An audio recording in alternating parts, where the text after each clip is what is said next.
menyampaikan di pasal 299 bahwa presiden dan wakil presiden mempunyai hak melaksanakan kampanye.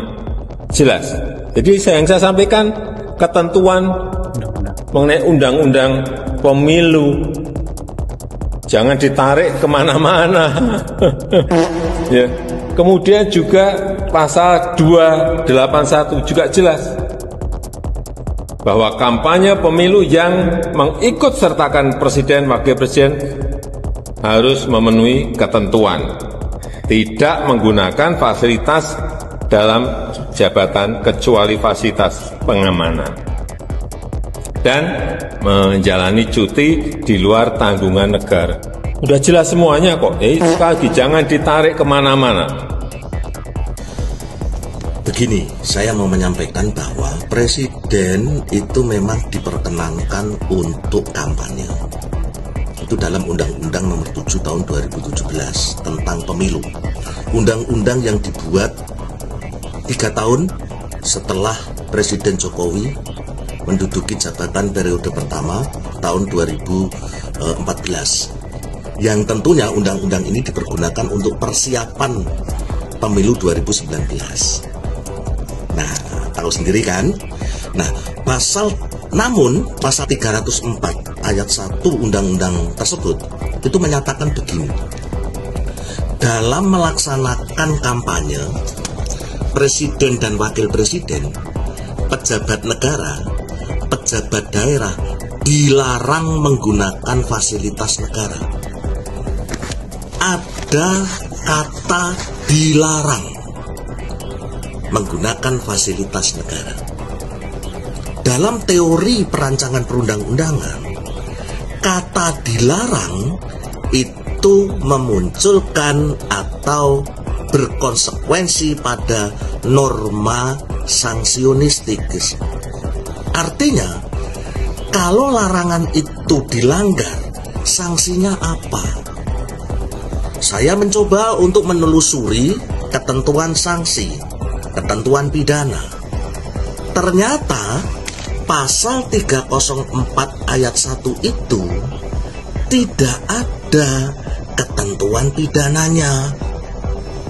Kemudian saya masih penasaran.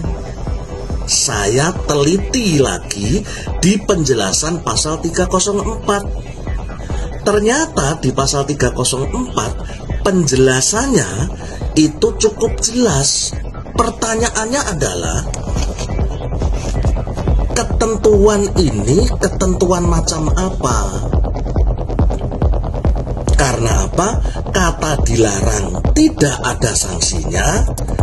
Ketika dilihat di penjelasan, cukup dinyatakan cukup jelas. Awam akan mengatakan yang jelas apanya.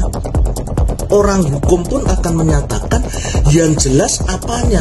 Dengan demikian, konsekuensi dari doktrin perancangan perundang-undangan atau legislative drafting ini jelas. Penyusunan rancangan undang-undang ini sampai menjadi Undang-Undang Nomor 7 Tahun 2017 melanggar prinsip rule of ethic. Karena melanggar rule of ethic, maka akibatnya seluruh tataran etika penyelenggaraan pemilihan umum yang melibatkan presiden tidak memiliki basis etika. Oleh sebab itu, kalau bijak ungkapan tentang presiden dapat ikut pemilu, kampanye, bahkan mendukung, memihak, tidak perlu dikeluarkan. Karena apa? Norma hukumnya aja tidak jelas. Dan kalau bijak, tidak perlu dikeluarkan dan tidak menggunakan alasan justifikasi cawe-cawe menggunakan undang-undang tentang pemilu. Saya rasa kok seperti itu ya cara berpikirnya, supaya kita menjadi manusia demokratis yang etis. Jadi ketika perumusan naskah normatif yuridisnya itu sudah melalui tahapan yang melanggar rule of ethics, maka penegakan hukumnya pun akan melanggar rule of ethics. Demikian, salam sehat, tetap cerdas dalam menanggapi seluruh penyelenggaraan pemilihan umum yang mulai ada tanda-tanda penyimpangan yang cukup masif, sistemik, dan terstruktur.